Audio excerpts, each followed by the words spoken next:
নবীজি সাল্লাল্লাহু আলাইহি ওয়াসাল্লাম ছিলেন ন্যায় বিচারের মূর্ত প্রতীক।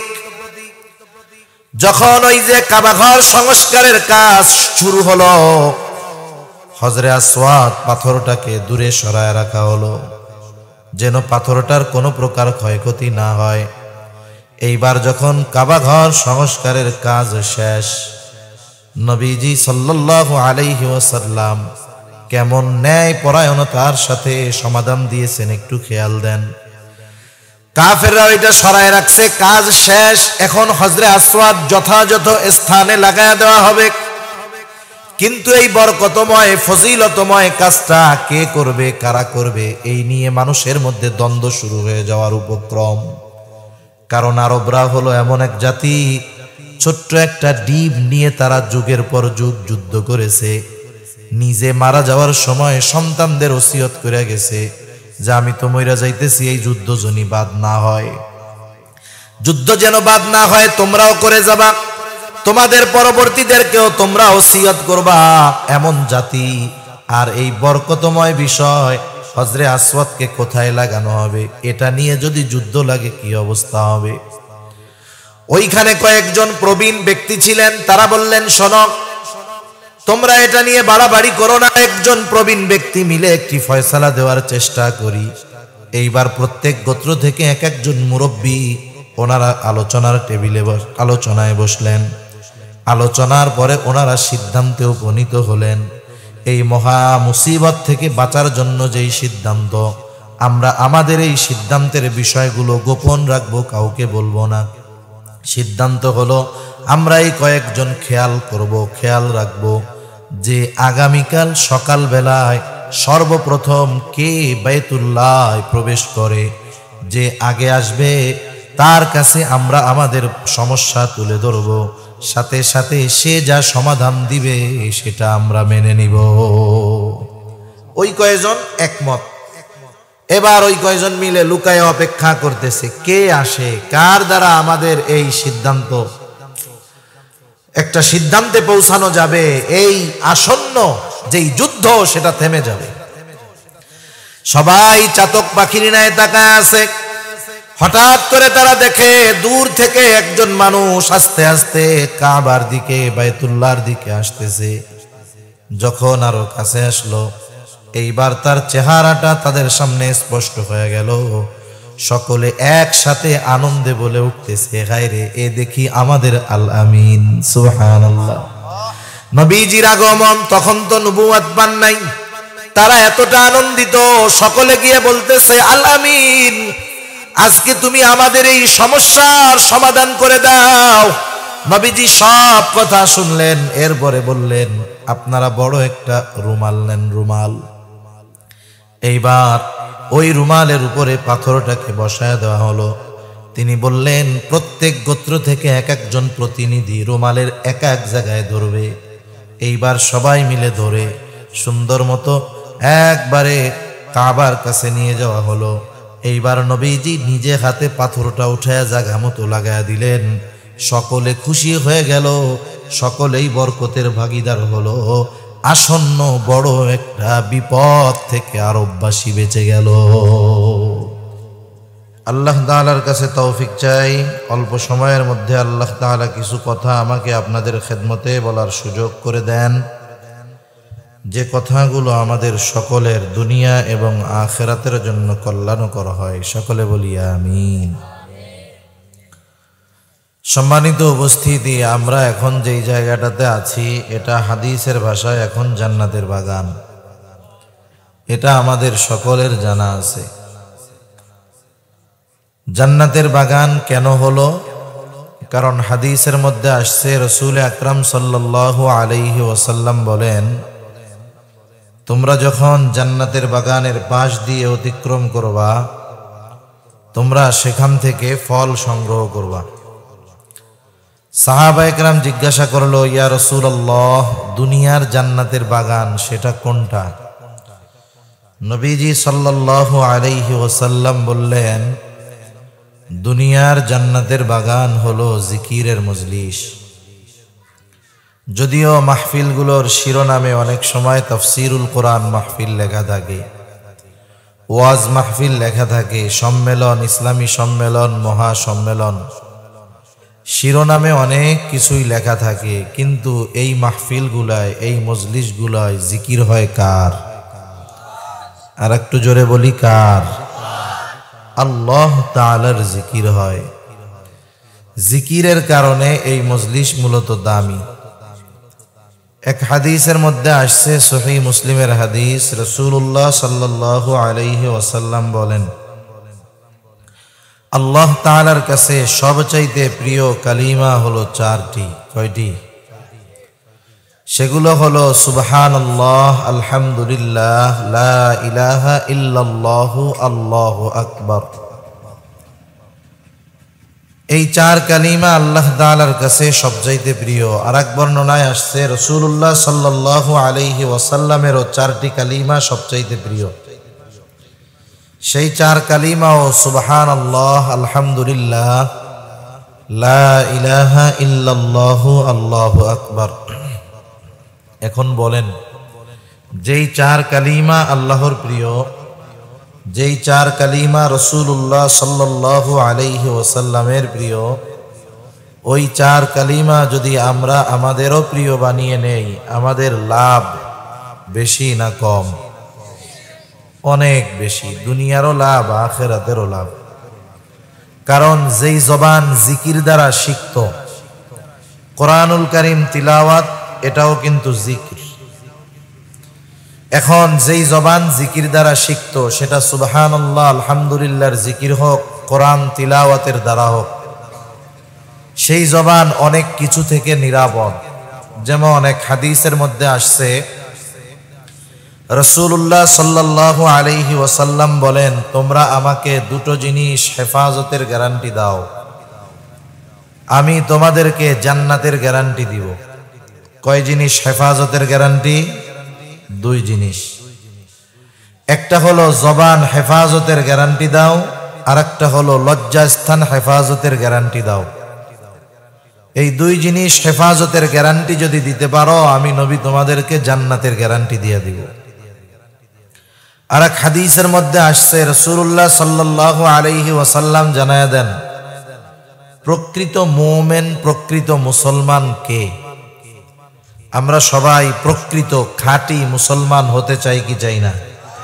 কারা চাই? একটু হাত উঁচা করি। নারায়ে তাকবীর, নারায়ে তাকবীর। মাশাআল্লাহ, আমরা হাত নামাই, একটু সজাগ করলাম আর কি। আমরা সবাই প্রকৃত মুসলমান হতে চাই। আল্লাহ তাআলা কোরআনুল কারীমের মধ্যে বলেন, ওয়ালা তামুতুন্না ইল্লা ওয়া আনতুম মুসলিমুন। তোমরা মুসলমান না হইয়া মইরো না। এখন প্রকৃত মুসলমান হওয়ার জন্য কি করণীয়? প্রকৃত মুসলমানের গুণাবলী কি, কোয়ালিফিকেশন কি? আল্লাহ তাআলা কোরআনুল কারীমের মধ্যে বলেন যে মুসলমান না হয়ে মইরো না, তাহলে তো মুসলমান হওয়া এটা জরুরি। আর মুসলমানের কোয়ালিফিকেশন, গুণ কি প্রকৃত মুসলমানের? আল্লাহ রাসূল সাল্লাল্লাহু আলাইহি ওয়াসাল্লাম এক হাদিসের মধ্যে বলেন, আল মুসলিম মান সালিমাল মুসলিমুনা মিন লিসানিহি ওয়া ইয়াদিহি। প্রকৃত মুসলমান হলো সে যার জবান এবং হাতের অনিষ্ট থেকে অপর মুসলমান নিরাপদ থাকে। তাহলে একটা বিষয় আমাদের বুঝতে হবে, প্রকৃত মুসলমান হলে জবান হেফাজতের দরকার আছে না নাই? নবীজির কাছ থেকে জান্নাতের গ্যারান্টি পাওয়ার জন্য জবান হেফাজতের দরকার আছে না নাই? আর জবান হেফাজতের অন্যতম মাধ্যম হলো এই জবানকে জিকির দ্বারা সিক্ত করা। এজন্য যাদের কোরআনুল কারীম মুখস্থ আছে, যতটুকু পারা যায় পড়া, যাদের নাই তারা কমপক্ষে চলতে ফিরতে উঠতে বসতে জবানের দ্বারা সুবহানাল্লাহ, আলহামদুলিল্লাহ, লা ইলাহা ইল্লাল্লাহ, আল্লাহু আকবার, এই শব্দগুলো বারবার উচ্চারণে অভ্যস্ত হওয়া। তাহলে কি হবে? জবান হেফাজত থাকবে, প্রকৃত মুসলিম হওয়া সহজ হবে, জান্নাতের নিশ্চয়তা পাওয়া যাবে। আল্লাহ সুবহানাহু ওয়া তাআলা আমাদের কথাগুলো বুঝবার তৌফিক দান করুন। এই জান্নাতের বাগানে যেখানেই হোক আমরা একটু সময় দিব, বসবো, কারণ নবীজি বলছেন জান্নাতের বাগানে বসলা কিছু ফল সংগ্রহ করো। কত সুন্দর দিগলবাগ উত্তর মহল্লার যুবকেরা ও এলাকাবাসীর উদ্যোগে এই আয়োজন। 2 দিনব্যাপী মাহফিলের সমাপনী অধিবেশন, ষষ্ঠ সমাপনী অধিবেশনের আগে আর কি, 5ম অধিবেশন।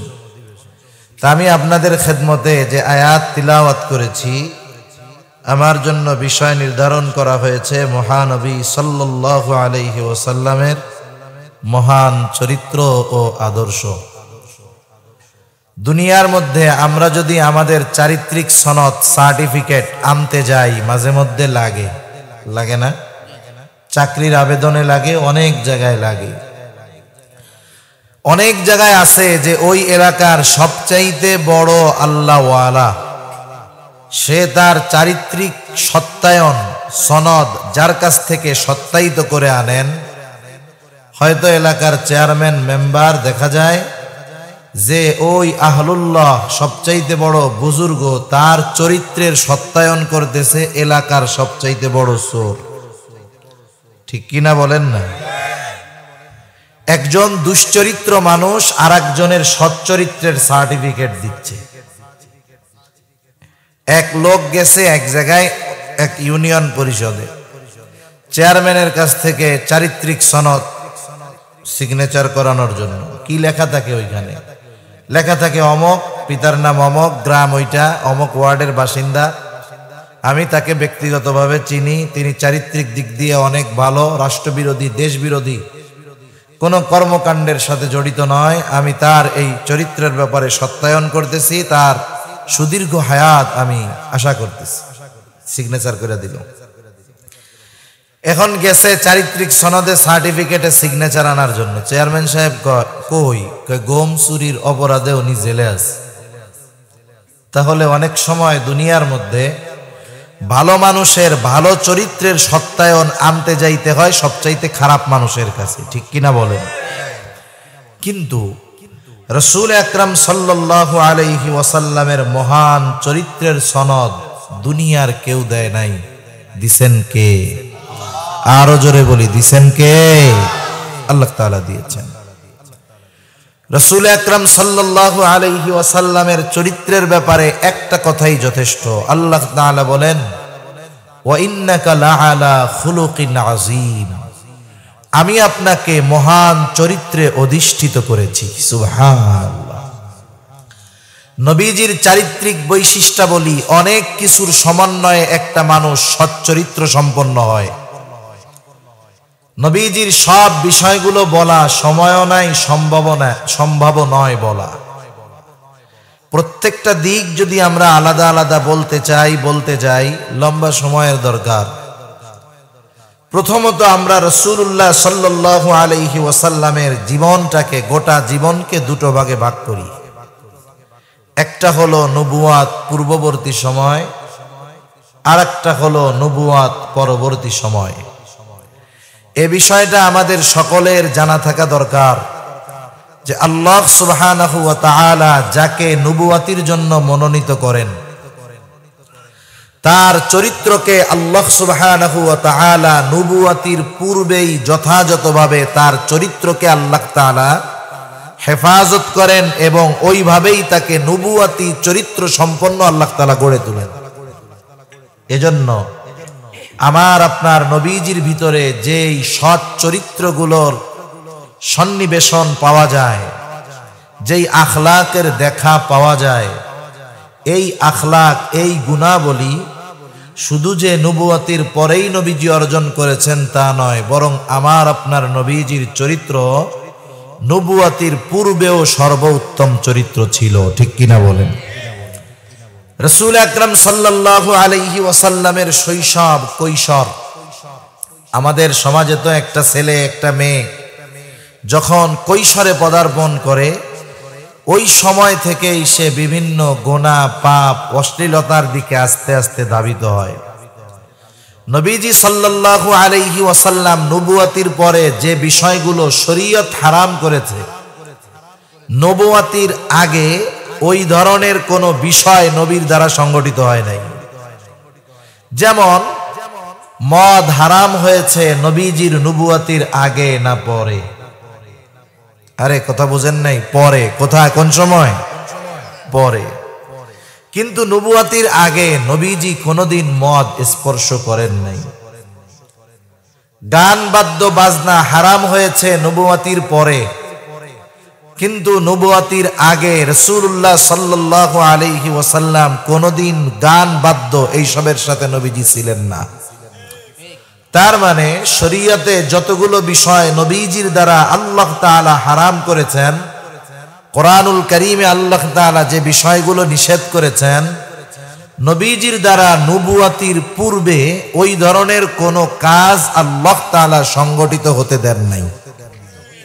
শুধু তাই না, নবীজি সাল্লাল্লাহু আলাইহি ওয়াসাল্লাম বলেন, একদিন আমি এক বিবাহ বাড়িতে গেছি। স্বাভাবিক বিবাহ বাড়িতে তৎকালীন সময়ে নবীজি তখন কিশোর। বিবাহ বাড়িতে গিয়েছি, ওই বিবাহ বাড়িতে মানুষজন সারা রাত গান বাদ্য এইসব বাজাবে। নবীজি সাল্লাল্লাহু আলাইহি ওয়াসাল্লাম বলেন, যখন তারা এই বাদ্যযন্ত্র বাজানোর প্রস্তুতি নিচ্ছে, এই মুহূর্তে আমাকে গভীর ঘুম আচ্ছন্ন করে ফেলল। আমি গিয়ে ওই বাড়ির এক কোনায়, যেখানে কারো যাতায়াত নাই, আমি গেলাম, আমার ঘুম আসছে, ঘুমায় গেলাম। সারা রাত তাদের গান বাদ্য সব কিছু চলছে। সকালবেলায় আমার ঘুম ভাঙলো তখন সূর্যের আলো যখন আমার মুখের উপরে পড়ছে, আমার ঘুম ভাঙছে। আমি ওইটা দেখি গোটা রাত কেটে গেছে, আমি এক জায়গায় ঘুমায় থাকছি। নবীজি সাল্লাল্লাহু আলাইহি ওয়াসাল্লাম হয়তো বিবাহ অনুষ্ঠানের কারণে ওই বাড়িতে ওনার থাকা লাগতো, যদিও হয়তো তিনি সেটাকে পছন্দ করতেন না ওই সময়। কিন্তু যখন নবুয়াতির পরে বলতেন যে গান বাদ্য এইসব ভালো না, মন্দ, হারাম, তখন হয়তো বলতো, তুমিও তো এক সময় শুনছো। কথা বুঝেন নাই? একটা মানুষ স্বাভাবিক, সে যদি তাওবা করে, তাওবা করার দ্বারা আল্লাহ তাআলা তার সব গুনাহ মাফ করে দেয়। নবীজি সাল্লাল্লাহু আলাইহি ওয়াসাল্লাম বলেন, আত্তাইবু মিনাজ যামবি কামান লা যামবা লা। যে যথাযথভাবে তাওবা করে, সে কেমন জানি কোনো পাপ করে নাই, কোনো গুনাহ করে নাই।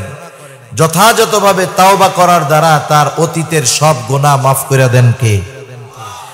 ওই রকম একটা লোক যে খাঁটি ভাবে তাওবা করছে, এই লোকটা যদি তাওবা করার আগে যেই কাজগুলো করত, মনে করেন গান বাদ্য নাচ গানের সাথে সে থাকতো, এখন তাওবা করছে আর এগুলোর মধ্যে সে নাই। অনেক সময় দেখবেন সে তো এখন ভালো, গান বাদ্য হবে, বলতেছে ভাই গান ভালো কাজ না, এসব হারাম কাজ, আল্লাহ বেজার হয়। সে তো তার দিল থেকে আবেগ নিয়ে বলবে, আর ওই জায়গার অনেক মানুষ বলবে, দেখ বুজুর্গ সাজতেছে। এই তো কয়দিন আগেও ও নিজে গানের আয়োজন করতো, আর এখন বুজুর্গ হয়ে গেছে।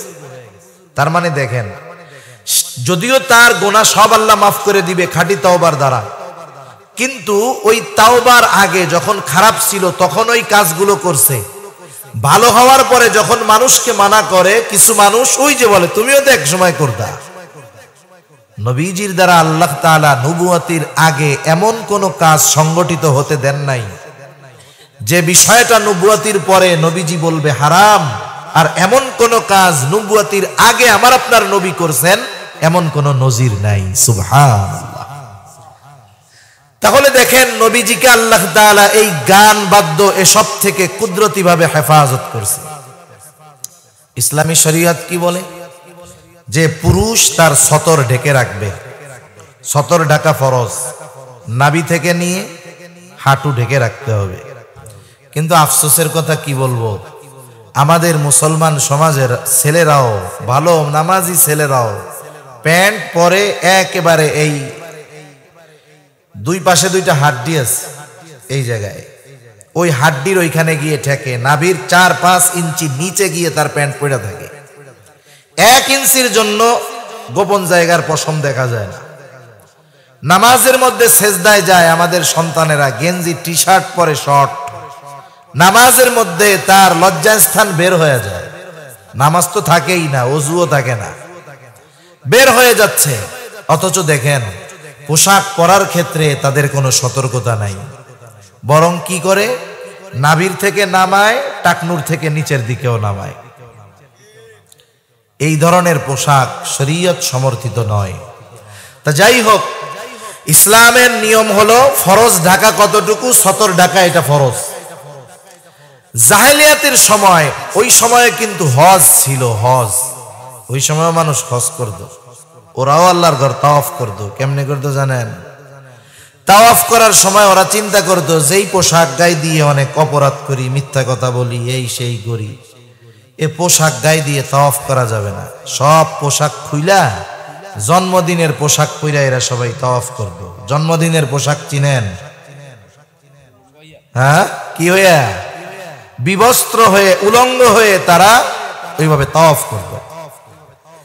এখন একবার কাবা ঘর সংস্কারের প্রয়োজন। এটা তো খুব গুরুত্বপূর্ণ ফজিলতের কাজ। সবাই পুরুষেরা কাবা ঘর সংস্কারের কাজ করতেছে, এই বরকতময় কাজ করতেছে সব পোশাক খুইলা। আমার আপনার নবীজি মুহাম্মদুর রাসূলুল্লাহ সাল্লাল্লাহু আলাইহি ওয়াসাল্লামও ওই কাজে অংশ নিতে গেছেন।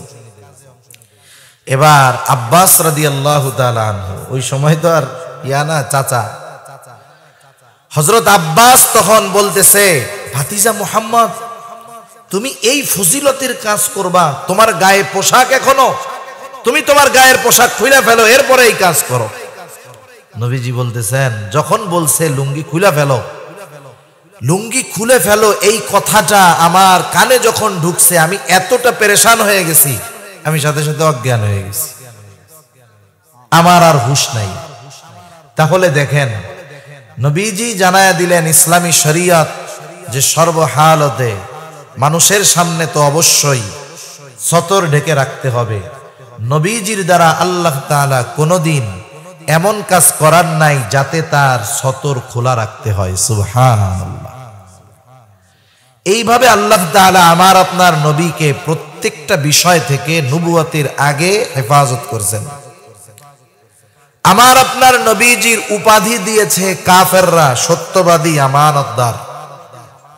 এ উপাধি যে নবীজি নবুয়তির পরে পাইছেন, বা এই গুণটা নবীজি যে নবুয়তির পরে অর্জন করেছেন তা নয়, বরং আমার আপনার নবীজিকে সত্যবাদী, আমানতদার উপাধি দিয়েছে কাফেররা। সুবহানাল্লাহ। কোরআনুল কারীমে আমার আপনার নবীজির চারিত্রিক সত্যায়ন করার আগে মক্কার কাফেররা আমার আপনার নবীজির চারিত্রিক সত্যায়ন করেছে। সুবহানাল্লাহ বলেন। কারণ শত্রুর মুখ দিয়ে প্রশংসা বের হওয়া এটা বড় কঠিন জিনিস। মানুষের সাথে মানুষের শত্রুতা তো এমন হয় যে শত্রু যদি দুনিয়ার সর্বশ্রেষ্ঠ বুজুর্গ হয়, ওর চোখে ওইটা হলো শয়তান, ঠিক কিনা বলেন? কিন্তু কাফেররা আমার আপনার নবীজির চারিত্রিক বৈশিষ্ট্যের ব্যাপারে কোনোদিন সমালোচনা করতে পারে নাই। নবীজির কাছে আমার আপনার নবীজির কাছে কাফেররা নবুয়তির পূর্ব থেকেই আমানত রাখত। নবীজি ছিলেন আমানতদার, আল আমিন, বিশ্বস্ত, সত্যবাদী। রাসূল সাল্লাল্লাহু আলাইহি ওয়াসাল্লাম যখন নবুয়তির পর 3 বছর গোপনে দাওয়াত দিয়েছেন। কয় বছর? 3 বছর। আল্লাহ তাআলা এবার জানায়া দিলেন, এবার আর গোপনে হবে না, এবার নিকটস্থ আত্মীয় স্বজন তোমার যারা আছে এদেরকে প্রকাশ্যে তুমি দ্বীনের দাওয়াত দিবা। তৎকালীন সময়ের আরবের নিয়ম ছিল, একটা পাহাড় ছিল আবু কুবাইস পাহাড়। ওই সময় যদি আরবের মধ্যে কোনো মানুষ বিপদে পড়ত, আবু কুবাইস পাহাড়ের উপরে উঠে মানুষদের কাছে সাহায্য চাইত। ওই পাহাড়ে উঠে যদি কেউ সাহায্যের জন্য আহ্বান করত, এতটা গুরুত্ব দেওয়া হতো যে একজন অপরিচিত ভিনদেশী, যাকে কেউ চিনে না, ওই রকম একজন মানুষও যদি ওই পাহাড়ের উপরে উঠে আরবদের কাছে সাহায্য চাইতো, ব্যক্তিকে পরিচয় কি তা তারা জানার চেষ্টা করতো না, বরং ওই পাহাড়ের গুরুত্ব দিয়ে যেই হোক তার সাহায্যার্থে আরববাসী ছুটে আসতো। এখন নবীজি সাল্লাল্লাহু আলাইহি ওয়াসাল্লাম চিন্তা করলেন, যেহেতু এই কাজটা সবচাইতে গুরুত্বপূর্ণ একটি বিষয়, এবার ওই পাহাড়ে নবীজি উঠলেন। যেখানে একজন গুরুত্বহীন অপরিচিত ব্যক্তিও যদি উঠে কোনো কথা বলে সব মানুষ শোনার জন্য হাজির হয়। আর আজকে ওই পাহাড়ের উপরে উঠছে আল আমিন, সকলের পরিচিত আস্থাভাজন স্নেহের পাত্র ভালোবাসার পাত্র আল আমিন উঠছে, সব হাজির, একবারে সব চলে আসছে পাহাড়ের সামনে তলে পাদদেশে। নবীজি সাল্লাল্লাহু আলাইহি ওয়াসাল্লাম এবার বলতেছেন, শোনো। প্রশ্ন করতেছে তারা, ও মুহাম্মদ, কেন আমাদেরকে তুমি এখানে একত্রিত করছো, কেন ডাকছো? নবীজি এবার বলতেছে, শোনো, আমি যদি তোমাদেরকে এই খবর দেই, এই পাহাড়ের পাদদেশে অপর প্রান্তে একদল সৈন্য, ঘোড়া সাওয়ার সৈন্য তোমাদের উপরে আক্রমণ করার জন্য অপেক্ষা করতেছে, তোমরা বিশ্বাস করবা নাকি? একেবারে সমস্বরে একসাথে সবাই বলতেছে, মুহাম্মদ, অবশ্যই তুমি যদি আমাদেরকে এই খবর দাও, অবশ্যই আমরা তোমার এই কথাকে বিশ্বাস করব। কেন করব না? কারণ ও মুহাম্মদ, ইতিপূর্বে আমরা তোমাকে কখনো মিথ্যাবাদী হিসাবে পাই নাই। আজকে থেকে নিয়ে ইতিপূর্বে পেছনের জিন্দেগিতে তোমাকে কখনো আমরা মিথ্যাবাদী হিসাবে পাই নাই। কাফেররা নবীজির সত্যবাদিতার সত্যায়ন এইভাবে করেছে যে গোটা হায়াতে আমরা তোমাকে একবারও মিথ্যা কথা বলেছো এমনটা পাই নাই। শুধু তাই না, নবীজি সাল্লাল্লাহু আলাইহি ওয়াসাল্লামের এই সত্যবাদিতা, সাথে সাথে আমানতদারিতা, নবীজির আমানতদারিতার ব্যাপারে অমুসলিমেরা লিখতেছে যে মুহাম্মদ এতটা আমানতদার ছিল যে তার কাছে তার শত্রু কাফেররাও নির্দ্বিধায় আমানতের বস্তু রাখত। এই গুণ যে নবীজির নবুয়তির আগে ছিল তা না, বরং নবুয়তির পূর্বেই নবীজি পরিপূর্ণ আমানতদার ছিলেন। নবীজি সাল্লাল্লাহু আলাইহি ওয়াসাল্লাম ছিলেন ন্যায় বিচারের মূর্ত প্রতীক। যখন ওই যে কাবাঘর সংস্কারের কাজ শুরু হলো, হজরে আসওয়াদ পাথরটাকে দূরে সরায় রাখা হলো যেন পাথরটার কোনো প্রকার ক্ষয়ক্ষতি না হয়। এইবার যখন কাবাঘর সংস্কারের কাজ শেষ, নবীজি সাল্লাল্লাহু আলাইহি ওয়াসাল্লাম কেমন ন্যায় পরায়ণতার সাথে সমাধান দিয়েছেন একটু খেয়াল দেন। কাফেররা এটা সরায় রাখছে, কাজ শেষ, এখন হজরে আসওয়াদ যথাযথ স্থানে লাগায় দেওয়া হবে। কিন্তু এই বরকতময় ফজিলতময় কাজটা কে করবে, কারা করবে, এই নিয়ে মানুষের মধ্যে দ্বন্দ্ব শুরু হয়ে যাওয়ার উপক্রম। কারণ আরবরা হলো এমন এক জাতি, ছোট্ট একটা ডিম নিয়ে তারা যুগের পর যুগ যুদ্ধ করেছে। নিজে মারা যাওয়ার সময় সন্তানদের ওসিয়ত করে গেছে যে আমি তো মইরা যাইতেছি, এই যুদ্ধ যেন বাদ না হয়, যুদ্ধ যেন বাদ না হয়, তোমরাও করে যাবা, তোমাদের পরবর্তীদেরকেও তোমরা ওসিয়ত করবা, এমন জাতি। আর এই বরকতময় বিষয় হজরে আসওয়াদকে কোথায় লাগানো হবে, এটা নিয়ে যদি যুদ্ধ লাগে কি অবস্থা হবে। ওইখানে কয়েকজন প্রবীণ ব্যক্তি ছিলেন, তারা বললেন, শোনো, তোমরা এটা নিয়ে বাড়াবাড়ি করো না, একজন প্রবীণ ব্যক্তি মিলে একটি ফয়সালা দেওয়ার চেষ্টা করি। এইবার প্রত্যেক গোত্র থেকে এক একজন মুরব্বী ওনারা আলোচনার টেবিলে আলোচনায় বসলেন।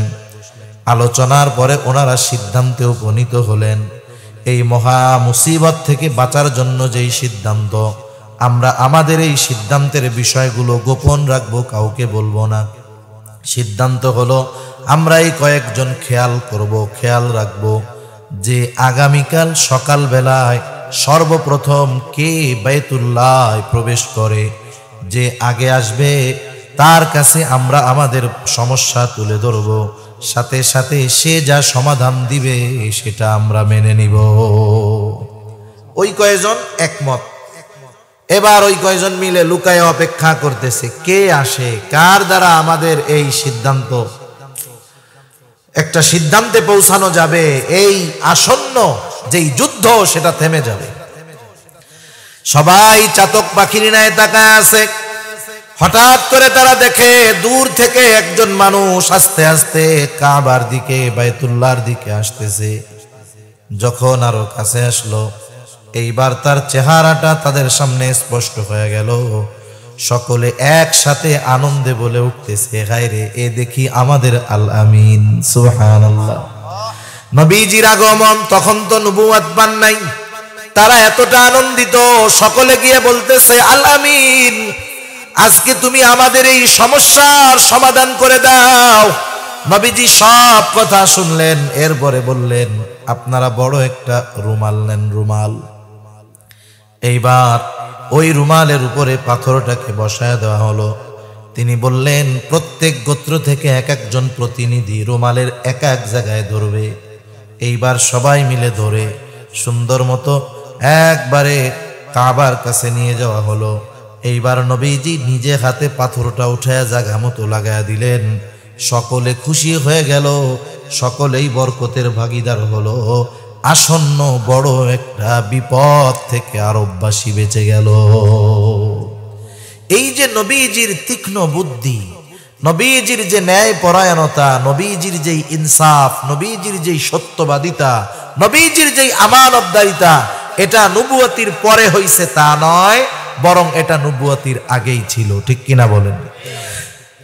সাধারণভাবে আমরা যারা যুবক আছি, এখন যারা যুবক আছে, যারা বৃদ্ধ হয়ে গেছেন, ভালো মানুষ, আমাদের যৌবনকালে কিছু না কিছু গোনা পাপ থেকে থাকে, কিন্তু রাসূল আকরাম সাল্লাল্লাহু আলাইহি ওয়াসাল্লামের যৌবনকালকে আল্লাহ সুবহানাহু ওয়া তাআলা এমন ভাবে হেফাজত করেছেন যে গোটা যৌবনটা আল্লাহর রাসূল সাল্লাল্লাহু আলাইহি ওয়াসাল্লামের একেবারে স্বচ্ছ, কোন প্রকার পাপ সংশয় মুক্ত এক যৌবনকাল নবীজির ছিল। সুবহানাল্লাহ।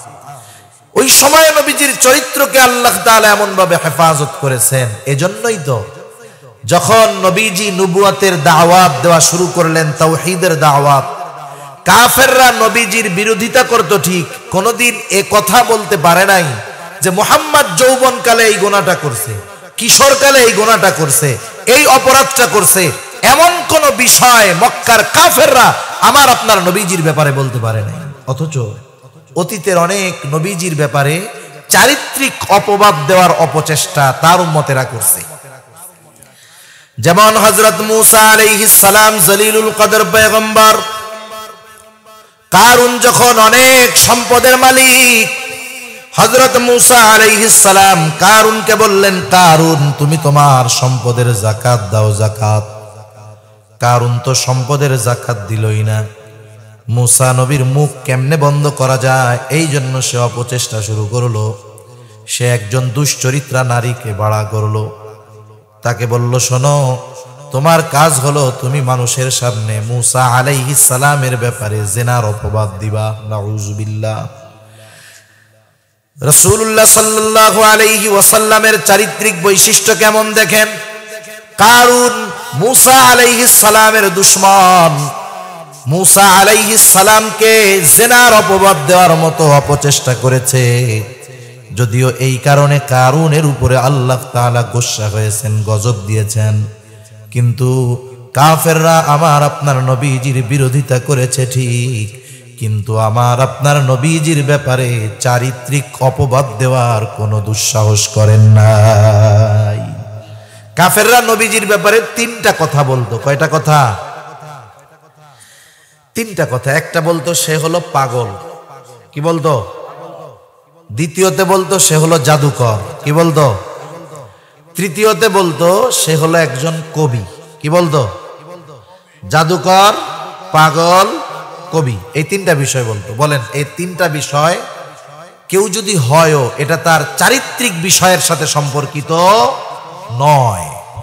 কাফেররা এতটুক বলতো নবীজির থেকে মানুষদেরকে দূরে সরানোর জন্য, কিন্তু তারা তো সরাইতে পারে নাই, বরং এতটুক অপবাদ দিয়েছে, তাতেই মানুষ আরো আগ্রহ ভরে নবীজির কাছে গেছে। ঠিক কিনা বলেন? কিন্তু আফসোস কি বলবো ভাই, কাট্টা দুশমন নবীজির, যারা নবীজির চারিত্রিক বৈশিষ্ট্য নিয়ে অপবাদ দেওয়ার কোনো দুঃসাহস করে নাই, বরং আপনারা জেনে থাকবেন, যখন আবিসিনিয়ায় হিজরত করেছে মুসলমানেরা, কাফেররা পাঠায় দিয়েছে, আবু সুফিয়ান তখনও ঈমান আনে নাই, পাঠায় দিয়েছে যে যাও ওই আবিসিনিয়ার বাদশাহ হাবশার বাদশার কাছ থেকে মুসলমান যারা হিজরত করে গেছে তাদের ফিরায় আনো, যায়া বলবা ওরা দেশদ্রোহী ধর্মত্যাগী, এই কথাগুলো যায়া বলবা।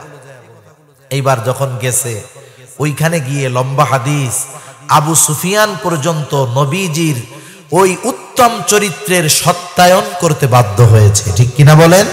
কিন্তু আফসোস আমাদের দেশেও আছে মুসলমানের ঘরে জন্ম নিয়ে নবীজি সাল্লাল্লাহু আলাইহি ওয়াসাল্লামের চারিত্রিক ব্যাপারে আঙ্গুল তোলার সাহস কাফেররা করে নাই, কিন্তু বর্তমান দুনিয়ার কিছু মুসলমান নামধারী নাস্তিক এগুলো নবীজির ব্যাপারে করে, ঠিক কিনা বলেন? অনেক বিষয় বলে, এর মধ্যে একটা বিষয় বলি। নবীজি সাল্লাল্লাহু আলাইহি ওয়াসাল্লামের ব্যাপারে খাদিজা রাদিয়াল্লাহু তাআলা আনহার সাথে বিবাহের ব্যাপারে তারা বলে যে মুহাম্মদ যদি এতই যোগ্যতা সম্পন্ন হতো তাহলে খাদিজার মতো বৃদ্ধাকে কেন বিবাহ করছে মুহাম্মদ?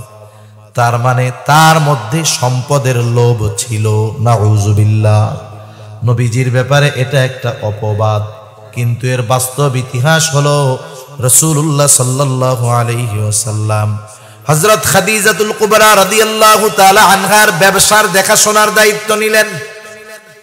যখন খাদিজা রাদিয়াল্লাহু তাআলা আনহা আমার আপনার নবীজিকে ব্যবসার কিছু মাল দিয়ে বাণিজ্যের জন্য পাঠাইলেন, খাদিজা রাদিয়াল্লাহু তাআলা আনহা নবীজির সফর সঙ্গী হিসাবে তার একজন গোলামকে দিয়েছিলেন। গোলাম, তার নাম হলো মাইসারা। এনাকে বলা হতো খাদিজার চোখ। খাদিজার এত বিশ্বস্ত ছিল ওই মাইসারা, এজন্য তাকে বলা হতো খাদিজার চোখ। ওই মাইসারাকে বলা হলো যে তুমি মুহাম্মাদের ব্যাপারে নজর রাখবা, খেয়াল রাখবা, দেখবা তার অবস্থাটা কেমন। ওই মাইসারা খেয়াল করতো অনেক কিছু। যাই হোক, ওই ব্যবসার সফর শেষে নবীজি সাল্লাল্লাহু আলাইহি ওয়াসাল্লাম সফলভাবে বিপুল পরিমাণ বাণিজ্য লাভ করে, ব্যবসায় লাভ করে আরবে যেই সব জিনিস আমদানি করার দরকার, আরবের বাজারে বিক্রয় হবে, ওই রকম জিনিসপত্র কিনে দীর্ঘ সময় পর আবার মক্কায় ফিরে আসলো। এইবার সফরের কারগুজারি শুনতেছে খাদিজাতুল কুবরা মাইসারার কাছে। কারণ একটা মানুষের আসল বৈশিষ্ট্য, আসল চরিত্র অনেক সময় বোঝা যায় তার সাথে যদি লম্বা সময় সফর করা হয়। আমরাও সফরে অনেক সময় সফর সঙ্গী যারা থাকে তাদের সাথে মাঝে মধ্যে ক্লান্তির কারণে একটু রাগ হই, ধমক দেই, কিন্তু নবীজির সাথে মাইসারার লম্বা সফর, জিজ্ঞাসা করতেছে কেমন আচরণ। মাইসারা তো এক কথায় মুগ্ধ। শুধু তাই না, নবীজির সাথে তখন কিছু অলৌকিক ঘটনা ঘটত। নবীজি সফরে ক্লান্ত, তখন তিনি ঘুমায় আছেন। 20-22 বছর বয়স আমার আপনার নবীজির, তখন 25 বছরের আগের ঘটনা। ঘুমায় আছেন গাছের ছায়ায়, আস্তে আস্তে সূর্যের আলোটা সরে, স্বাভাবিকভাবে ছায়াটাও সরে যাওয়ার কথা, কিন্তু সূর্যের আলো সরে যেত, কিন্তু ওই গাছ তার ডালকে ঝুঁকিয়ে নিচের দিকে দিয়ে নবীজির গায়ের উপরে ছায়ার ব্যবস্থা করত। এই ধরনের কিছু বিষয় মাইসারার দৃষ্টিগোচর হয়েছে। খাদিজার কাছে যখন বলছে যে তার সাথে এরকম ঘটনা ঘটত, তখন খাদিজা রাদিয়াল্লাহু তাআলা আনহা রাসূল সাল্লাল্লাহু আলাইহি ওয়াসাল্লামের গ্রহণযোগ্যতা, বিশ্বস্ততার প্রতি আরো বেশি দুর্বল হয়ে গেল। খাদিজা রাদিয়াল্লাহু তাআলা আনহার নবীজির সাথে বিবাহের পূর্বে ওনার 2 জন স্বামী দুনিয়া থেকে মারা গেছে, কয়েকজন সন্তানও ছিল। উনি মনস্থ করছেন যে আমি আর বিবাহ শাদী করব না। উনি ছিলেন তাহেরা, পুত পবিত্রা। মনে রাখবেন, আমাদের দেশে অনেক মানুষ বুঝে না। অনেক মানুষ মনে করে একটা মেয়ের বিবাহ হয়েছে, বিবাহের পরে তার স্বামী মারা গেল, অথবা যে কোনো কারণে তাদের বিবাহ বিচ্ছেদ হতে পারে। বিবাহ বিচ্ছেদ শুধু যে মেয়ের কারণে হয় তা না, ছেলের কারণে হয় না। মনে করেন আপনাদের এলাকার কেউ মেয়েটা দিনদার, ভালো মেয়ে, পর্দাশীলা মেয়ে, দিনের উপরে চলে, এখন এক এলাকার এক ছেলের সাথে বিবাহ দিলেন। একজনের চরিত্র এ তো আর একদিনে জানা যায় না। যখন খোঁজ খবর নিছেন জানছেন ছেলেটা খুব ভালো, নামাজি, কিন্তু ওই মেয়েটা যখন ওই ঘরে গেল, গিয়ে দেখে স্বামী নামাজ কালাম তো বহুত দূরের কথা, পর্দা নাই, পরনারী আসক্ত, হারাম উপার্জন করে। বলেন তো একটা দিনদার মেয়ের ওই ঘরটায় যত ব্যবস্থাপনা থাকুক না কেন, এয়ার কন্ডিশন থাকুক না কেন, 10 তলা বিল্ডিং হোক না কেন, একজন দিনদার মেয়ের ক্ষেত্রে ওই ঘরটা ছোট্ট একটা জাহান্নাম মনে হবে। ঠিক কিনা বলেন? এইরকম কারণেও অনেক সময় বিবাহ বিচ্ছেদ হয়। তাহলে এখানে দোষটা তো আর মেয়ের না, দোষ কি মেয়ের? কিন্তু আমরা অনেক সময় বিবাহ বিচ্ছেদ হলেই মেয়েদেরকে দোষারোপ করি, এটা কখনো ঠিক কাজ নয়। খাদিজাতুল কুবরা রাদিয়াল্লাহু তাআলা আনহার 2টা স্বামী মারা গেছে। তিনি ছিলেন তাহেরা, পুত পবিত্রা, তিনি কোনোদিন কোনো অন্যায়ের সাথে জড়ান নাই। স্বামীর সাথে সম্পর্ক হবে এটা স্বাভাবিক, কিন্তু আনুষঙ্গিক অন্যান্য দিক দিয়ে ওনার চরিত্রের মধ্যে কোনো কালিমা নাই। এই জন্য ওই জাহেলিয়াতের সময়ও, যেই সময়ের পরিস্থিতি কেমন আপনারা কম বেশি জানেন, ওই জাহেলিয়াতের সময়ও খাদিজাতুল কুবরার উপাধি ছিল তাহেরা। 2 জন স্বামী মারা গেছে, এখন উনি বিবাহ বন্ধনে আবদ্ধ হওয়ার জন্য আর আগ্রহী না। কিন্তু অনেক সময় হয় যে মানুষ যাকে ভালো লাগে তার কথা বারবার বলতে থাকে। সফর যখন ফিরে আসছে নবীজি সফর থেকে, ওই সব ঘটনা মায়সারার মুখে শুনে নবীজির ব্যাপারে ওনার একটা দুর্বলতা তৈরি হয়েছে। খাদিজা তার বান্ধবীর কাছে বারবার মুহাম্মাদের কথা বলে। এখন ওই বান্ধবী মজা করে বলতেছে, তুমি খালি মুহাম্মাদের কথা কও, পছন্দ হয় বিবাহের প্রস্তাব দিব। খাদিজা রাদিয়াল্লাহু তাআলা আনহা কি বলতেছেন যে, শোনো, সে হলো টকবকে এক যুবক, আরবের মধ্যে তার মতো যুবক সুদর্শন আর কেউ নাই।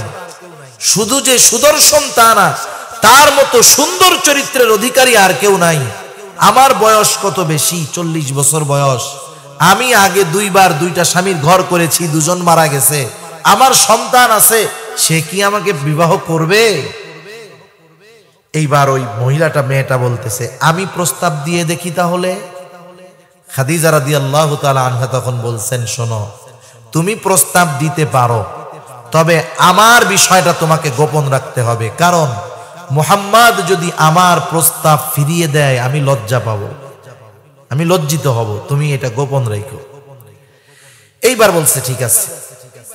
এইবার ওই মেয়েটা আল্লাহর রাসূল সাল্লাল্লাহু আলাইহি ওয়াসাল্লাম, বয়স তখন 25 বছর, খাদিজার 40 বছর, যায় বলতেছে, মুহাম্মদ বিবাহ শাদীর বয়স হয়ে গেছে, বিবাহ শাদী করবা না? তখন নবীজি বলতেছেন যে, দেখো, আমার তো সম্পদ টম্পদ কিচ্ছু নাই, আমি বিবাহ করব কেমনে? তখন বলতেছে, যদি কেউ তোমাকে বিবাহ করতে আগ্রহী হয় আর অর্থনৈতিক ব্যাপারে তোমার যদি কোনো টেনশন না থাকে, বিবাহ করতে রাজি আছো? স্বাভাবিক, অসুবিধা নাই, তবে এটা আমার চাচার কাছে বলতে হবে, কারণ নবীজির অভিভাবক তখন আবু তালেব। এইবার ওই মেয়েটা গিয়ে আবু তালেবের কাছে বলল। এই বিবাহ নিয়ে লম্বা ঘটনা আছে। সর্বশেষ নবীজির সাথে খাদিজাতুল কুবরা রাদিয়াল্লাহু তাআলা আনহার বিবাহ হয়ে গেল পারিবারিক সম্মতিতে, পারিবারিকভাবে। শুধু তাই না, ওই বিবাহের খুতবাও দিয়েছিল আবু তালেব। এবার বিবাহ হয়ে গেল। বলেন তো, এখানে আমাকে একটা জিনিস দেখান যে রাসূলুল্লাহ সাল্লাল্লাহু আলাইহি ওয়াসাল্লাম নিজ ইচ্ছায় সম্পদের লোভে খাদিজাকে বিবাহ করেছে, নাকি খাদিজা নিজের থেকে বিবাহ বন্ধনে আবদ্ধ হওয়ার আগ্রহ প্রকাশ করেছে? খাদিজার পক্ষ থেকেই আগ্রহ প্রকাশ করা হয়েছে, বরং সে আরো ভীত ছিল, না জানি মুহাম্মদ আমার প্রস্তাব ফিরিয়ে দেয় আর আমি লজ্জিত হই।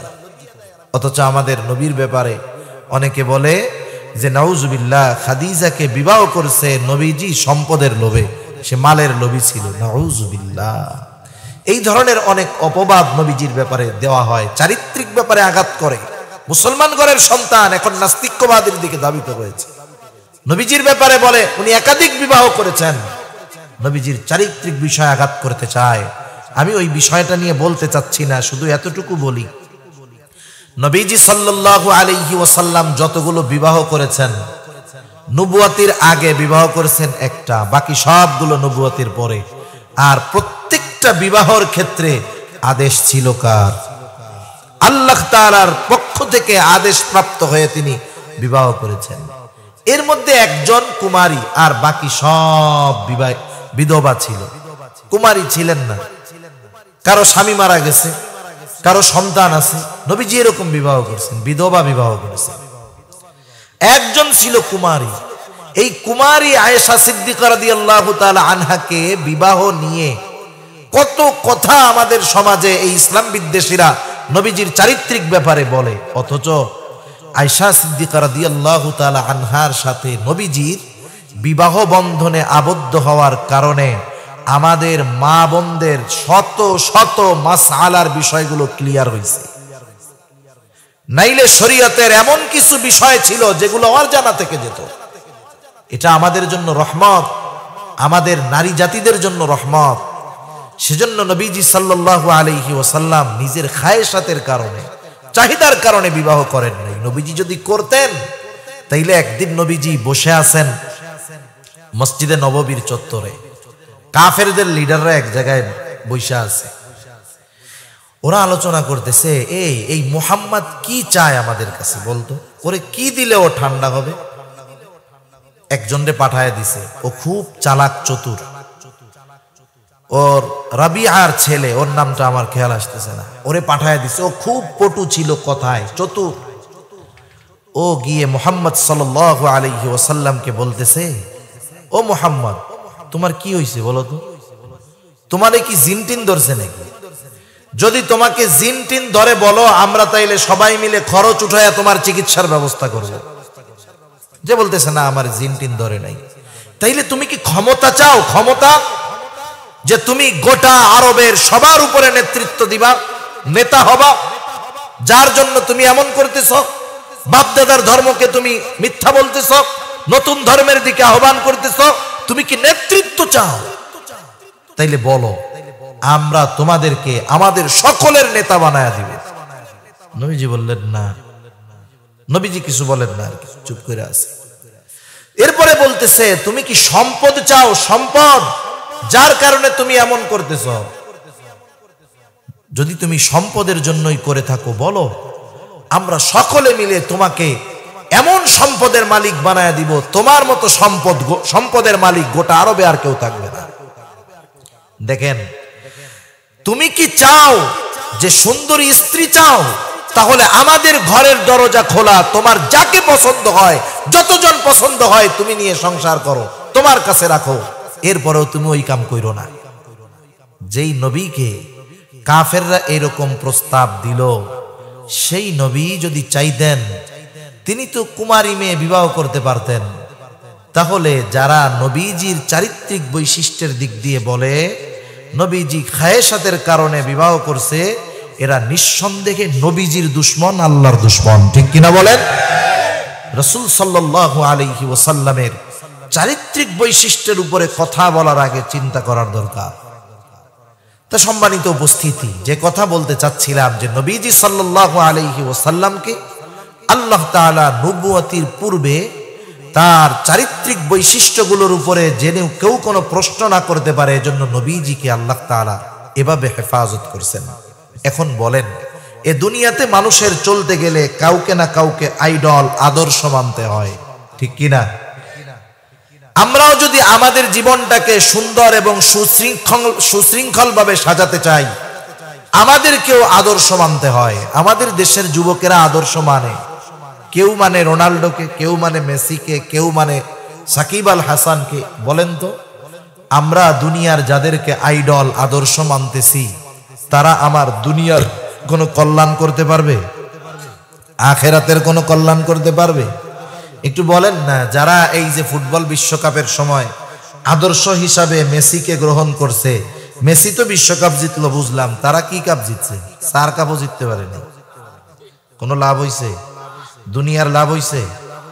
আখেরাতে লাভ হবে? প্রশ্নই আসে না। বরং নবীজি বলেন, মান তাশাব্বাহা বিকাউমিন ফাহুয়া মিনহুম। আরে তাদের সাদৃশ্য অবলম্বনের কারণে ওই মেসি রোনাল্ডোর সাথে ওর হাসর হবে, ওদের ঠিকানা যে জায়গায় হবে ওদেরও ঠিকানা সেই জায়গায় হবে, ঠিক কিনা বলেন?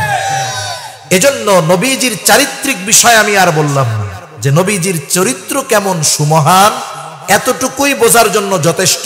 ওয়া ইন্নাকা লাআলা খুলুকিন আযীম। এরপরে আমি যে কথাটা বলবো, নবীজিকে কেন আদর্শ মানবো, কেন আমাদের নবীজি গোটা জগৎ সমূহের জন্য আদর্শ, কোন কোন কারণে, আমি 4টি কারণ বলে আমি আমার আলোচনা শেষ করে দেব ইনশাআল্লাহ। এখন নবীজিকে কেন আমরা আদর্শ মানব?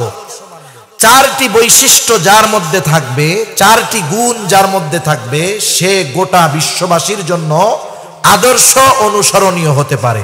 কয়টি বৈশিষ্ট্য? একটু খেয়াল দিয়ে এই কথাগুলো শুনবেন ইনশাআল্লাহ। 1 নম্বর বৈশিষ্ট্য, যিনি প্রেরিত হবেন গোটা সৃষ্টির জন্য, নির্দিষ্ট কোন বংশ গোত্রের জন্য তিনি নবী হতে পারবেন।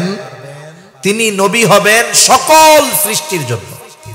আমার আপনার নবীর আগে যত নবী দুনিয়াতে আসছে, আল্লাহ তাআলা কোরআনুল কারীমের মধ্যে বেশ কয়েকজন নবীজির কথা, নবীদের কথা বর্ণনা করেছেন। যেমন একজন নবী আল্লাহ তাআলা বলেন, ওয়া ইলা আদিন আখাহুম হুদা। আল্লাহ রাব্বুল আলামিন বলেন, আমি আদ গোত্রের জন্য তাদের ভাই হুদকে নবী হিসাবে পাঠিয়েছি। ওয়া ইলা সামুদা আখাহুম সালেহা। সামুদ গোত্রের জন্য তাদের ভাই সালেহকে নবী হিসাবে আমি পাঠিয়েছি। ওয়া ইলা মাদিয়ানা আখাহুম শুআইবা। আমি মাদিয়ানবাসীর জন্য শুআইব আলাইহিস সালামকে নবী হিসাবে পাঠিয়েছি। তার মানে হুদ আলাইহিস সালামের নবুয়তের সীমানা হলো আদ গোত্রের ভিতরে সীমাবদ্ধ। সালেহ আলাইহিস সালামের নবুয়ত সামুদ গোত্রের মধ্যে সীমাবদ্ধ। শুআইব আলাইহিস সালামের নবুয়ত মাদিয়ানবাসীর ভিতরে সীমাবদ্ধ। এই রকম ভাবে আল্লাহ রাব্বুল আলামিন এক এক কওমের জন্য, এক এক গোত্রের জন্য এক একজন নবী পাঠিয়েছেন। জলিলুল কদর পয়গম্বর হযরত মূসা আলাইহিস সালাম, কোরআনুল কারীমের মধ্যে প্রায় 165 জায়গায় ওনার কথা আসছে। সবচাইতে বেশি ওনার নামটা কোরআনে। এই মূসা আলাইহিস সালাম কত জলিলুল কদর পয়গম্বর, সরাসরি আল্লাহ তাআলার সাথে তিনি কথা বলতেন। আল্লাহ তাআলা বলেন, ওয়া কাল্লামাল্লাহু মূসা তাকলিমা। চলে আসছে, এদিকে আসছে। কতক্ষণ পরে আসবে? আরো আধা ঘন্টা? না, আমি 11টার মধ্যে শেষ করে দেব, 12টার মধ্যে 20 মিনিট। ঠিক আছে, হুজুর আসছে এখানে? আচ্ছা। ওয়া কাল্লামাল্লাহু মূসা তাকলিমা। আল্লাহ রাব্বুল আলামিন সরাসরি মূসা আলাইহিস সালামের সাথে কথা বলতেন। কত জলিলুল কদর পয়গম্বর। কিন্তু তিনি গোটা বিশ্ববাসীর জন্য নবী ছিলেন না, বরং তিনি নবী ছিলেন বনি ইসরাইলদের নবী। হযরত ঈসা আলাইহিস সালাম আল্লাহ রাব্বুল আলামিনের এক কুদরত। আল্লাহ সুবহানাহু ওয়া তাআলা পিতাবিহীন হযরত ঈসা আলাইহিস সালামকে সৃষ্টি করেছেন। উনি কিন্তু সকল মানব জাতির জন্য, সৃষ্টি জগতের জন্য নবী নয়। হযরত আদম আলাইহিস সালাম মুসলিম মিল্লাতের, সমগ্র মানব জাতির পিতা, কিন্তু সমগ্র মানব জাতির জন্য নবী নয়।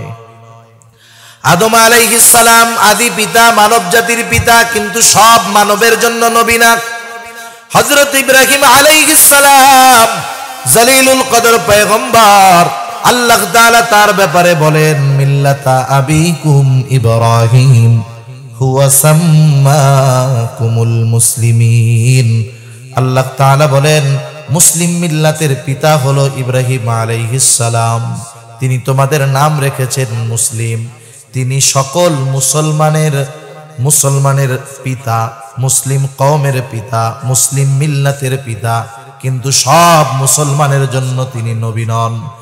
হযরত আদম আলাইহিস সালাম, হযরত ইব্রাহিম আলাইহিস সালাম কত বড় জলিলুল কদর পয়গম্বর, এনারা কিন্তু সকলের জন্য নবী ছিলেন না। কিন্তু আমার আপনার নবীজির ব্যাপারে আল্লাহ রাব্বুল আলামিন বলেন, নবী আপনি বলেন, কুল ইয়া আইয়ুহান নাসু ইন্নী রাসূলুল্লাহি ইলাইকুম জামিআ। আমার আপনার নবীজির ব্যাপারে আল্লাহ তাআলা বলেন, আপনি বলেন, ইয়া আইয়ুহান নাস, হে মানব সম্প্রদায়, ইন্নী রাসূলুল্লাহি ইলাইকুম জামিআ, আমি তোমাদের সকলের নিকটে রাসূল হিসাবে প্রেরিত হয়েছি। তাহলে প্রত্যেকটা নবী যেই বংশ, যেই গোত্র, যেই এলাকার জন্য নবী, তার নবুয়তের পরিব্যাপ্তি সেই এলাকার ভিতর, ঠিক কিনা বলেন? বলেন তো আপনাদের এলাকার মাননীয় এমপি মহোদয়, আপনাদের এলাকার মধ্যে ওনার এমপিত্বের এরিয়া আর এক এরিয়ায় গিয়ে উনি ওনার এমপির পাওয়ার দেখাতে পারবে নাকি?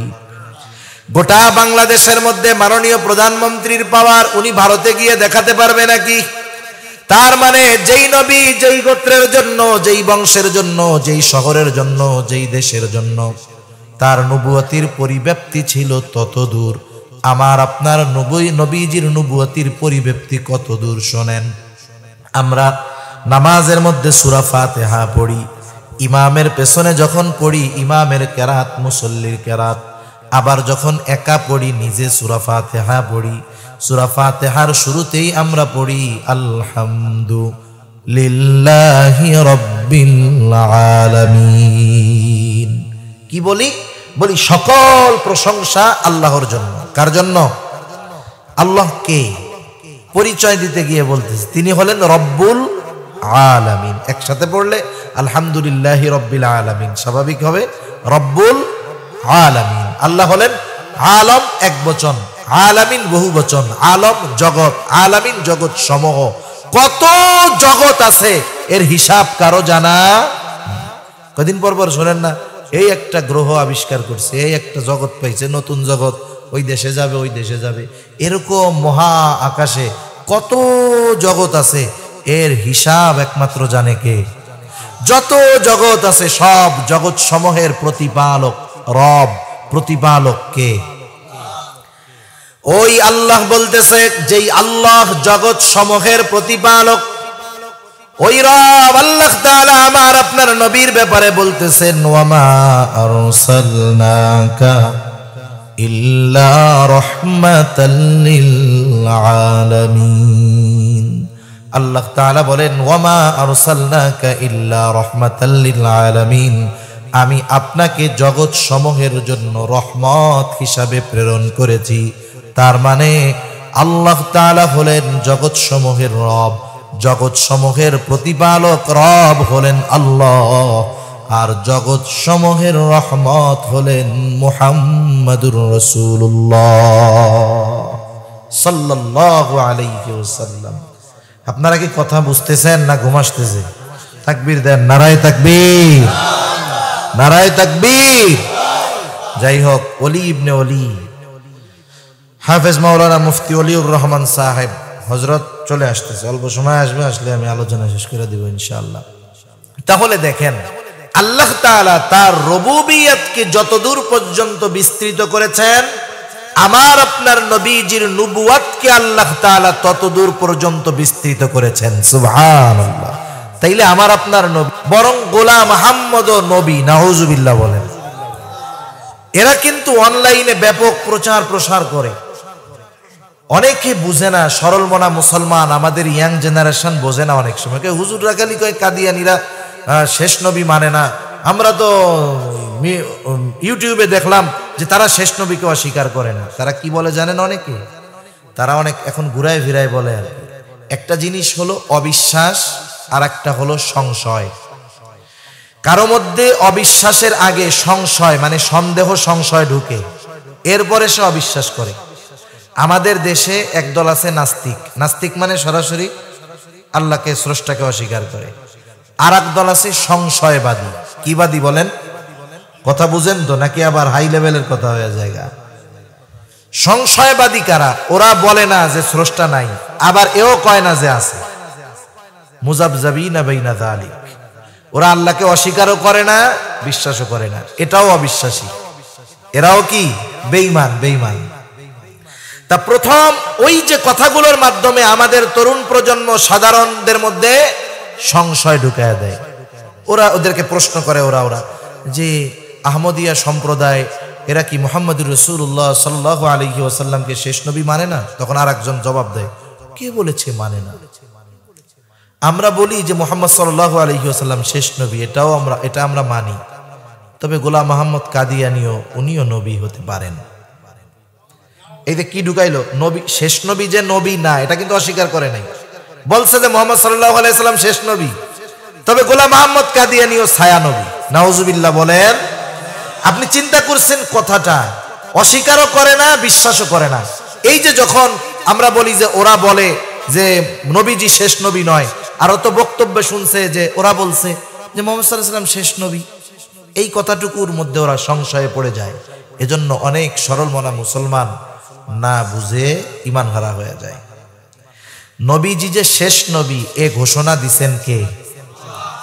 বলেন আছে কোথায়? কোরআনে। একজন মানুষ বেঈমান হওয়ার জন্য গোটা কোরআন অস্বীকার করা লাগে না। একজন মানুষ বেঈমান হওয়ার জন্য গোটা কোরআন অস্বীকার করা লাগবে না। কোরআনের একটা শব্দ, কোরআনের একটা আয়াত, কোরআনের একটা অক্ষর যদি কেউ অবিশ্বাস করে, একটা অক্ষর বেঈমান হওয়ার জন্য যথেষ্ট। কোরআনুল কারীমের অনেক সূরা আছে, সূরাগুলোর শুরুতে একটা অক্ষর, যেমন কফ, সদ, নুন আছে না এরকম? এগুলোর অর্থ কি? মুফাসসিরিনে কেরাম সোজা কথা লেখেন আল্লাহু আ'লামু বিমুরাদি। এর দ্বারা উদ্দেশ্য কি জানেন কে? এখন কেউ যদি বলে যার অর্থ জানি না, উদ্দেশ্য জানি না, মাকসাদ জানি না, ওইটা দরকার নাই, বাদ দাও। এই এক নুন যদি অস্বীকার করে ঈমান থাকবে না যাবে? কোরআনুল কারীমের সূরা আহজাবের মধ্যে আল্লাহ তাআলা স্পষ্ট বলে দিলেন, মা কানা মুহাম্মাদুন আবা আহাদিম মির রিজালিকুম ওয়ালাকির রাসূলুল্লাহ ওয়া খাতামান নাবিয়্যিন। আল্লাহ তাআলা বলেন, মুহাম্মদ সাল্লাল্লাহু আলাইহি ওয়াসাল্লাম তোমাদের কোন পুরুষের পিতা নন, ওয়ালাকির রাসূলুল্লাহ তিনি হলেন আল্লাহর রাসূল, ওয়া খাতামান নাবিয়্যিন এবং তিনি হলেন শেষ নবী। নবীজি যে খাতামুন নাবিয়্যিন এ ঘোষণা কার? তাহলে খতমে নবুয়তের ঘোষণা দিবেন কে? এখন বলেন, কেউ যদি বলে যে নবীজির পরে আরেক নবী আছে, ছায়া নবী হোক, জিল্লি নবী হোক, আর যে নবী হোক, ঈমান থাকবে না যাবে? বিশ্বাস যারা করে ঈমান থাকবে না যাবে? তাদের যারা সমর্থন দিবে তাদের কথার ঈমান থাকবে না যাবে? এখন যারা খতমে নবুয়ত নিয়ে আন্দোলন করে, নবীজির খতমে নবুয়ত, যে নবীজির পরে আর কেউ নাই, এই আন্দোলন যারা করে, কেউ যদি তাদের বিরোধিতা করে তারাও তো খতমে নবুয়তের অস্বীকার করে, ঠিক কিনা বলেন? এজন্য আবার প্রশ্ন আছে যে হুজুর তারা তো দেশে গ্যাঞ্জাম মারামারি করে না, এরা কোক না, এরা যতই বলুক যে নবীজির পরে নবী আছে, এরা বললেই কি নবী হয়ে যাইব? এরকম বলে কি বলে না? বলে। কিন্তু সমস্যাটা কোথায় আসেন? সমস্যাটা হলো, আপনাদের এলাকায় অন্য ধর্মের লোক আছে না? হিন্দু আছে, বৌদ্ধ আছে, খ্রিস্টান আছে, অনেক ধর্মের লোক আছে। বলেন তো, এরা তাদের ধর্মীয় পরিচয় নিয়ে সমাজে বসবাস করে, রাষ্ট্রীয় সুবিধা, নাগরিক সুবিধা, অন্যান্য সুবিধা ভোগ করে কি করে না? কোনদিন কোন হুজুর আইসা কইছে 92% মুসলমানের দেশ, এই জায়গায় অন্য ধর্মের কাউকে হসপিটালে ভর্তি করা যাবে না, এরকম বলছে কেউ? নাগরিক সুবিধা পাবে না, এরকম কেউ বলছে? আমাদের কোনো বাধা নাই, কারণ তারা তাদের পরিচয় প্রকাশ করে সমাজে বসবাস করতেছে। তারা তাদের ধর্মীয় পরিচয়ের মধ্যে লেখে ইসলাম ধর্ম, আমরা লিখি ইসলাম, তারা লেখে হিন্দু, বৌদ্ধ, খ্রিস্টান, যে যে ধর্মের। তার মানে তাদের ধর্মীয় পরিচয়ের মধ্যে কোনো ছলচাতুরি নাই।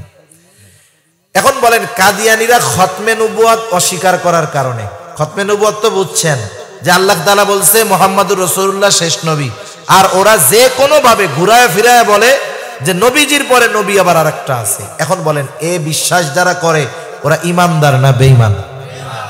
আচ্ছা, তাইলে ওরা কোন ধর্মের অনুসারী? ওদের একটা ধর্মের নাম দিতে পারে, কাদিয়ানী ধর্ম, এই ধর্ম, সেই ধর্ম।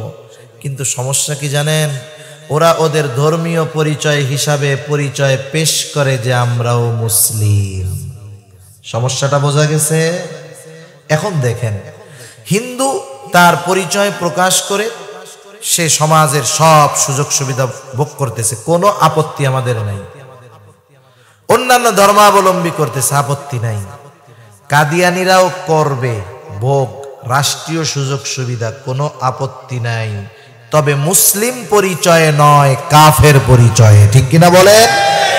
এই দাবিটাই আমাদের, যার কিছু দরকার নেই। আমরা তো বলি নাই দেশ থেকে বাইর করে দেন, পিটায় মেরে ফেলেন, এসব কিচ্ছু বলি নাই। শুধু এতটুকু সিদ্ধান্ত নিতে হবে যে যারা কাদিয়ানি মতবাদের উপরে বিশ্বাসী, এরা নিজেদেরকে মুসলিম পরিচয় দিতে পারবে না, এরা কাফের। এদের নতুন ধর্মীয় নাম, ধর্মীয় পরিচয় দিয়ে সমাজে বসবাস করবে, যাতে করে মুসলমানের সমাজে মুসলমান পরিচয় দিয়ে মুসলমানদের ঈমান নিয়ে ছলচাতুরি না করতে পারে। ঠিক কিনা বলেন? এই দাবিটাই আমাদের। তাহলে যে কথা আমি বলতেছিলাম যে নবীজির মাধ্যমে আল্লাহ তাআলা এমন কিছু বিষয়ের পূর্ণতা দিয়েছেন যা অন্য কারো মাধ্যমে দেন নাই। 1 নাম্বার নবুয়াত, 1 নাম্বার শরীয়ত, 2 নাম্বার নেয়ামত, 3 নাম্বার নবুয়াত, 4 নাম্বার নবীজির মাধ্যমে আল্লাহ তাআলা উত্তম আখলাকের পরিপূর্ণতা প্রদান করেছেন। সুবহানাল্লাহ। কিসের? উত্তম আখলাকের।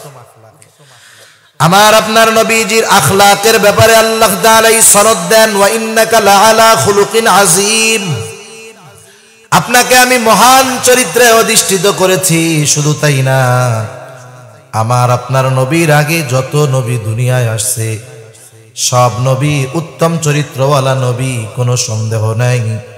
আমার আপনার নবী শুধু উত্তম চরিত্রওয়ালা নবী এমনটা নয়, বরং আমার আপনার নবী হলেন উত্তম চরিত্রে পরিপূর্ণতা দান করনেওয়ালা নবী। রাসূল আকরাম সাল্লাল্লাহু আলাইহি ওয়াসাল্লাম এই জন্য বলেন, ইন্নামা বুইসতু লিউতাম্মিমা মাকারিমাল আখলাক। নবীজি সাল্লাল্লাহু আলাইহি ওয়াসাল্লাম বলেন, আমাকে উত্তম চরিত্রে পরিপূর্ণতা প্রদানার্থে প্রেরণ করা হয়েছে। আমাকে উত্তম চরিত্রের পূর্ণতা প্রদানার্থে প্রেরণ করা হয়েছে। এই 4টি বিষয় গুরুত্বপূর্ণ, যা আল্লাহ তাআলা আমার আপনার নবীজির মাধ্যমে পূর্ণতা প্রদান করেছেন, যা অন্য কারো মাধ্যমে পূর্ণতা পায় নাই। আসছে হুজুর, হুজুর আসছে, আর এখানে পৌঁছাইছে। হ্যাঁ,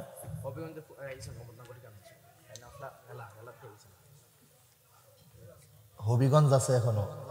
তাহলে অন্য কাউরে আনেন, আমি তো শেষ করে দিচ্ছি আলোচনা। 1 ঘন্টা 20 মিনিট 1.5 ঘন্টা হয়ে যাচ্ছে, এমনি তো আমার অসুস্থতার মধ্যে আছি। তার প্রতি অবতীর্ণ শরীয়তের বিধিবিধান এবং তার সিরাত জীবনী আমাদের কাছে নির্ভুলভাবে যথাযথভাবে পৌঁছাতে হবে। নবীজি সাল্লাল্লাহু আলাইহি ওয়াসাল্লামের কাছে প্রেরিত ওহী কোরআনুল কারীম। বসেন, আপনারা জানবেন, বসেন, এত কষ্ট করে বসে রয়েছেন।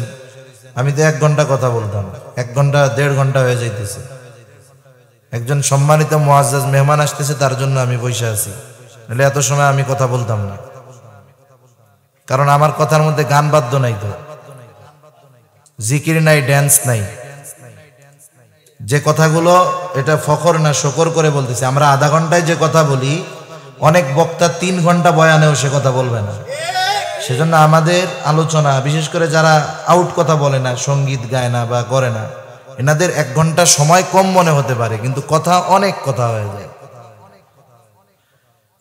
আমি বসে আছি, বলতেছি, এখন আরো কি কি কমু সেটা চিন্তা করতেছি, যে আসতে কতক্ষণ লাগবে হবিগঞ্জ থেকে, আর আপনারা চলে যেতেছেন। আমি তো এটা বুঝতেছি যে এখন আমি ছেড়ে দিলে আরো ভাগবেন, তা আমি ছাড়ার আগেই আপনারা ভাগেন কেন? আসতে দেন, আসুক। আর যেহেতু আসতেছে তো শিওর নাকি? আচ্ছা, ঠিক আছে। তাহলে দেখেন যে আল্লাহ সুবহানাহু ওয়া তাআলা যেই শরঈ বিধিবিধান আমাদের নবীজির কাছে প্রেরণ করেছেন, কিসের মাধ্যমে? ওহীর মাধ্যমে, কোরআন। আমাদের নবীর আগে অনেক নবীর কাছে ওহী আসছে কি আসে নাই? যেমন বড় কিতাব, আমরা কিতাব, আসমানি কিতাব 104 খানা আমরা ছোটবেলায় পড়ছি। কিছু আছে সহিফা, কিন্তু বড় আছে 4 খানা। একটা তো কোরআন, তাওরাত, জাবুর, ইনজিল। এখন বলেন, তাওরাতের নির্ভুল কপি, যেই তাওরাত আল্লাহ তাআলা মুসা আলাইহিস সালামের কাছে প্রেরণ করেছেন, ওই তাওরাতের কোনো অস্তিত্ব দুনিয়ায় আছে? জোরে কর না, আছে? জবুর দাউদ আলাইহিস সালামের কাছে আল্লাহ নাজিল করছেন, জবুরের অস্তিত্ব আছে। ইনজিল ঈসা আলাইহিস সালামের কাছে আল্লাহ নাজিল করছেন, ইনজিলের অস্তিত্ব আছে নাই। শুধু তাই না, নবী দুনিয়া থেকে গেছে, মুসা আলাইহিস সালাম দুনিয়া থেকে যাওয়ার পরে 100 বছরও লাগে নাই, তাওরাতের 12টা বাজায় দিছে ওরা, মূল তাওরাত হাওয়া বানায় ফেলছে। ঈসা আলাইহিস সালাম দুনিয়া থেকে যাওয়ার 100 বছরও লাগে নাই, সেন্ট পল টল এরকম কয় গোষ্ঠী মিলা তাওরাতের 12টা বাজায় দিয়েছে। এখন বাজারে যেই তাওরাত ইনজিল পাওয়া যায় সব ওদের মন গড়া কথা ঢুকায় দিছে। দেখেন, আসমানি কিতাব ইনজিল পরিবর্তন হতে 100 বছরও লাগে নাই, কিন্তু এই কোরআন 1500 বছর আগে আল্লাহ তাআলা আমার আপনার নবীর উপরে নাজিল করছেন। 1500 বছর পার হয়ে গেছে, বলেন তো একটা নুক্তা পরিবর্তন হয়েছে নাকি? হায় হায়, কিয়ামত পর্যন্ত যতদিন মানব জাতি দুনিয়ায় থাকবে এই কোরআনের একটা অক্ষর পরিবর্তন করার কোনো সুযোগ নাই। সুবহানাল্লাহ। তাহলে বলেন, কেউ যদি এই জামানায় মুসা আলাইহিস সালামের শরীয়তের উপরে চলতে চায়, নবীজির শরীয়ত আসার পরে ওগুলা সব কি হয়েছে? মানসুখ হয়ে গেছে, রহিত হয়ে গেছে। কেউ যদি চায়ও, চাওয়ার জন্য কি দরকার? চলতে চাইলে নির্ভুল পথ নির্দেশিকা দরকার। আমাদের পথ নির্দেশিকা তো আল কোরআন। এখন বলেন তো, মুসা আলাইহিস সালামের শরীয়তের উপরে যদি কেউ চলতে চায়, সুযোগ থাকলেও সম্ভব নাই। সম্ভব আছে? কারণ তাওরাতেরই তো আসল কপি নাই। সেজন্য দেখেন, তার কাছে প্রেরিত ওহী নির্ভুলভাবে আমাদের কাছে পৌঁছাতে হবে।